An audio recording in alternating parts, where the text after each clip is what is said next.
Ayan, at the time, papasok na po ako at magche-check-in. At yan po ay na-delayed kami ng 2 oras at kalahati, pero napakaganda naman po ng kanilang serbisyo at nagkaroon kami ng free lunch habang naghihintay. Pasok na kami dyan, mag-start na kami mag-boarding. Ayan, pumasok na kami sa loob ng eroplano at salamat sa mga staff ng PAL. Napakababait naman nila at napakagagaling mag-asikaso.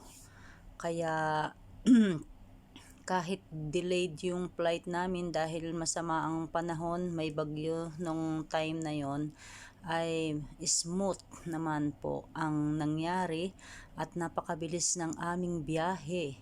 Umalis kami, supposed to be ay 12:40, but na-delayed nga ang flight namin. Nakaalis kami ng 3 o'clock at nakarating kami ng 7:59 in UA time sa halip na 8:05. Thank you, Pal. Napaka galing ng serbisyo nyo.